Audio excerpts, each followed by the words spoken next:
Dans cette vidéo, nous allons découvrir un site de saut et vol à ski.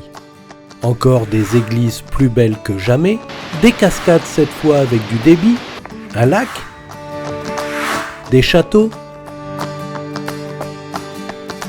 la région viticole de Slovénie, tout ça à pied, en vélo et par toutes les météos.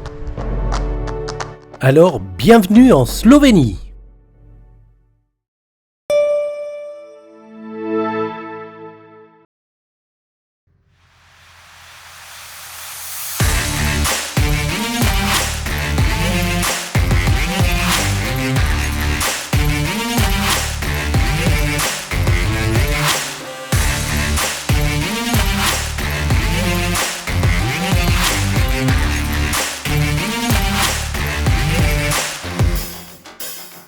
Bienvenue dans le troisième volet de notre voyage en Slovénie.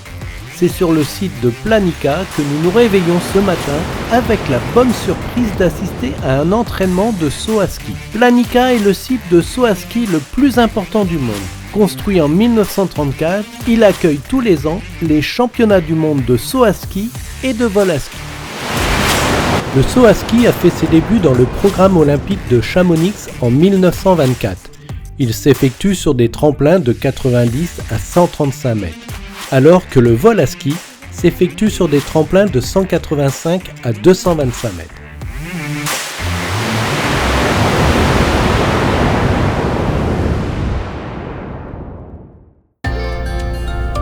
Après avoir admiré ces athlètes faire du vol à ski, par cette belle journée, nous descendons en vélo vers Kranjska Gora.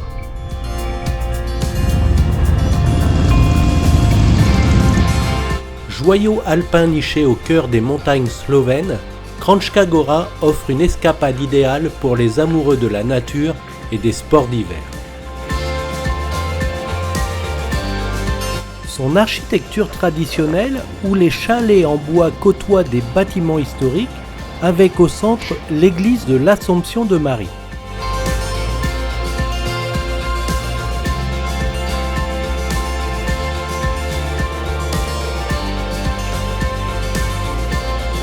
Kranjska Gora, c'est l'authenticité d'un village où tradition et modernité se rencontrent.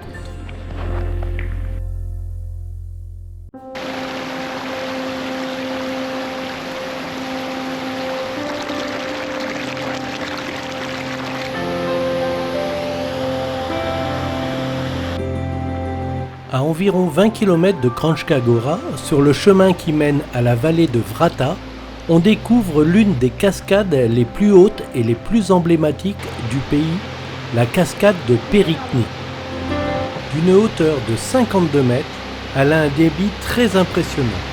L'une des caractéristiques les plus remarquables de la cascade est la possibilité de marcher derrière la chute d'eau.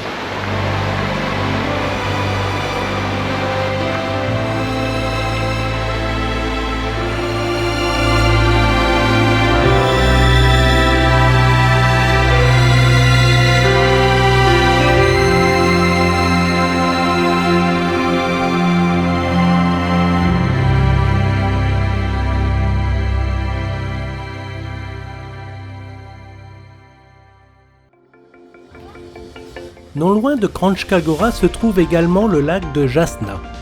Pittoresque lac alpin, il est situé au cœur des magnifiques Alpes juliennes. Célèbre pour sa beauté naturelle, ses eaux tranquilles et turquoises qui reflètent le sommet des Alpes, son cadre en fait une destination populaire pour les photographes et les amoureux de nature et d'activités de plein air. C'est en fin de journée et sous la pluie que nous remonterons vers la station de Planica.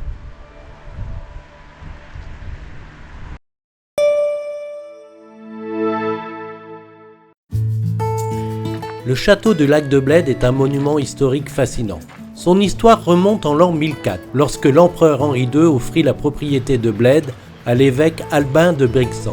À l'origine, une tour romaine protégée par un bastion se dressait à l'emplacement actuel du château. Le premier château fut construit en 1011 par les évêques pour défendre des lieux.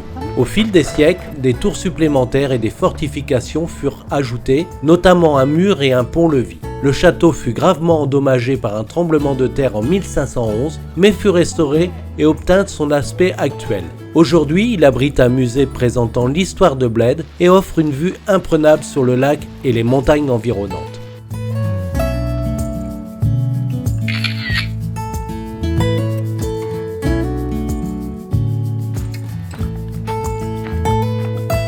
L'église néogothique actuelle a été construite en 1905 en remplacement de la précédente église du XVe siècle. Les œuvres d'art et les éléments architecturaux dans l'église réunissent de nombreux styles. Le peintre Slavko Pangov a décoré l'église de fresques. C'est après la Seconde Guerre mondiale que l'architecte slovène Jože Plečnik a élaboré le projet de la colonne située dans le jardin qui se trouve devant l'église. L'après-midi, nous reprenons la route pour Jamnik, célèbre pour son église la plus photogénique de la Slovénie. L'église Saint-Primus de Jamnik date du Moyen Âge et est un symbole du patrimoine slovène. Elle servait autrefois de refuge spirituel et de point de repère stratégique.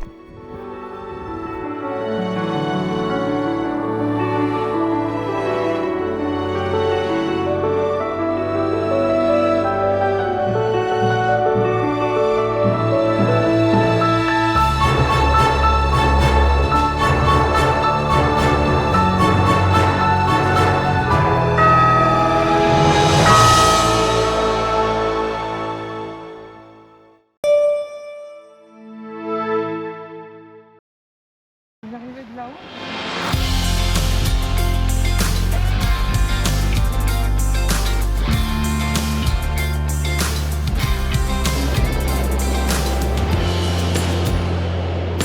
Après une matinée de route pour rejoindre la région des vignes, nous nous posons à Solcan pour effectuer une petite randonnée de 6,5 km et 220 mètres de dénivelé. Nous atteignons rapidement une altitude qui nous permet d'avoir une vue magnifique sur la vallée de la Soka. Nous pourrons admirer le magnifique pont ferroviaire en arche le plus grand d'Europe, toujours en fonction.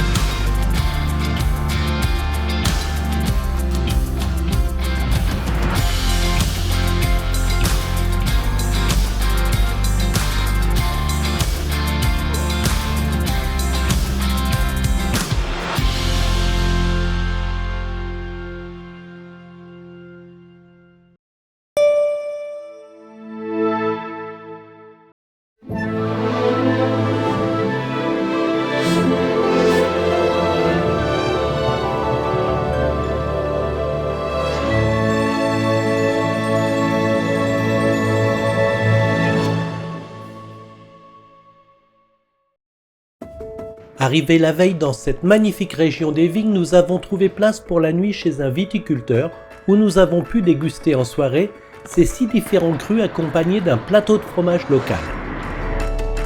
Et c'est parti pour une petite balade dans les vignes. On commence par la visite de l'église paroissiale du village de Biljana, dédiée à Saint Michel. Elle appartient au diocèse de Koper, elle date du XIIIe siècle.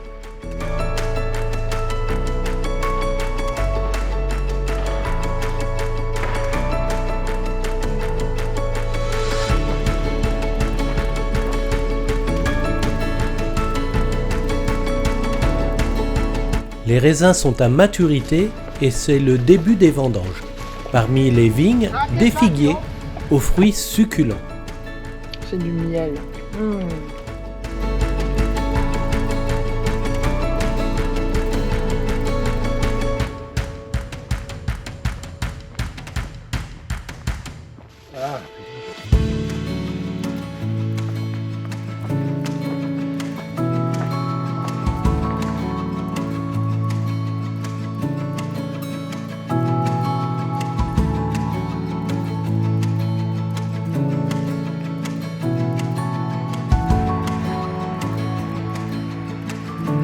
Notre parcours passe par la petite ville médiévale de Smartno.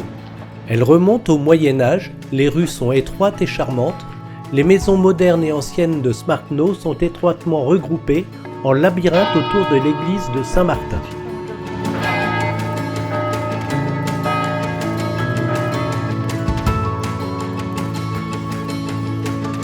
D'architecture baroque, la tour de l'église servait autrefois de fortification. Datant du XIIIe siècle, l'église et le village ont subi des dommages importants lors des 2 dernières guerres mondiales et du tremblement de terre du Frioul en 1976.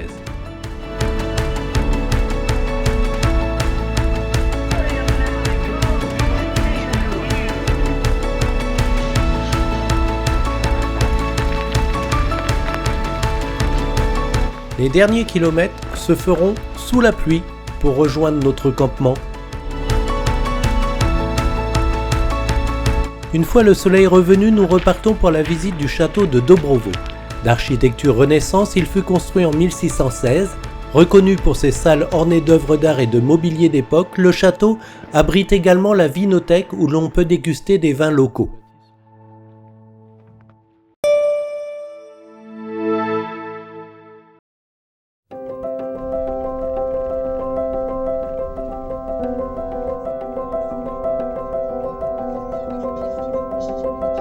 Cette petite route va nous mener sur un site naturel au nom imprononçable. Classé monument culturel, ce pont en pierre naturelle, creusé dans le calcaire en contrebas du village de Kozbana, abrite une gorge pittoresque longue de 40 mètres. Ce lieu est devenu au fil du temps un refuge pour les touristes en quête de fraîcheur les chaudes journées d'été. Nous repartirons par la même petite route en direction de la frontière italienne. Nous avons passé la nuit sur l'aire de service de Divaca et aujourd'hui, nous prenons les vélos pour passer la frontière vers l'Italie afin de descendre vers la ville de Trieste. Une longue descente nous amène dans le centre-ville.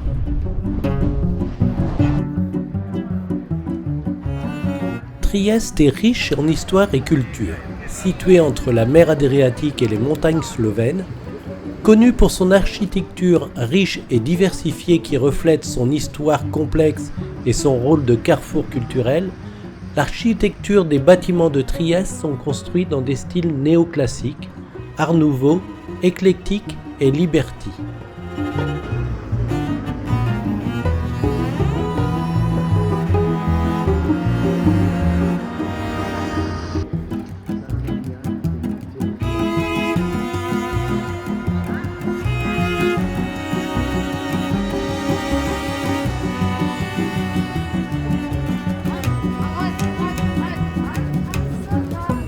Ouais, gauche. Nous effectuerons le retour par un autre chemin qui passe par le superbe parc communal de Farneto. Nous remonterons tout ce que l'on a descendu, mais loin de la circulation et de la pollution.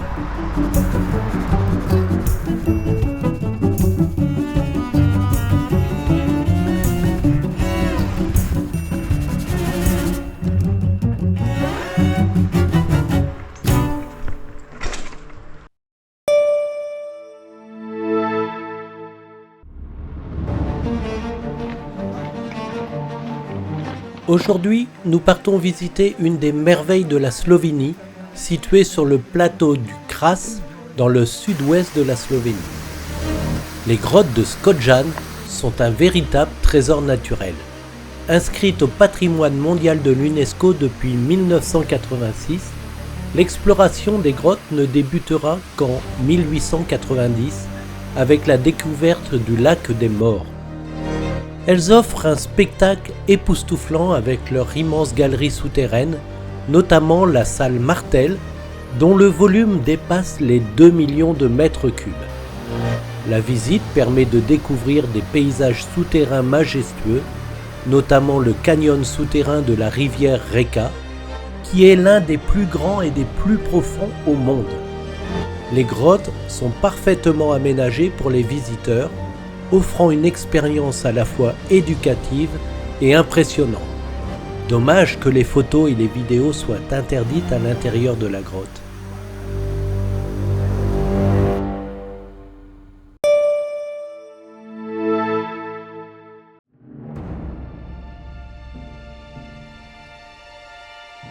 Aujourd'hui c'est journée de pluie, on en profite donc pour rouler.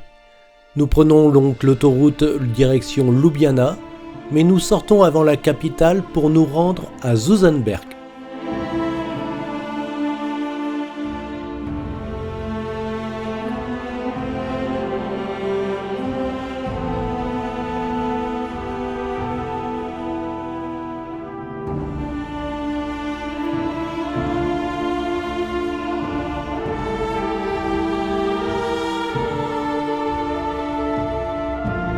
Žužemberk, c'est d'abord son château d'origine médiévale. Il date du XIIIe siècle et a été fortement remanié au XVIe siècle avec l'ajout de 7 grandes tours de défense.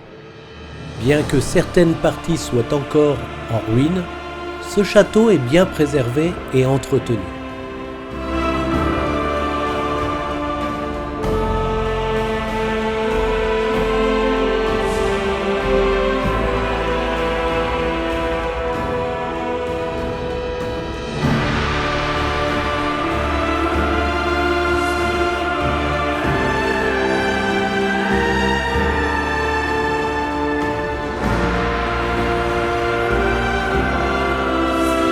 Žužemberk, c'est aussi son église orthodoxe. Elle est dédiée à Sainte-Maure et à Saint Fortuna. Se distinguant par son architecture traditionnelle et ses 2 clochers imposants, elle est implantée sur une colline offrant une vue panoramique sur la ville et ses environs. L'intérieur de l'église, bien que sobre, reflète la spiritualité et la tradition de la communauté orthodoxe locale.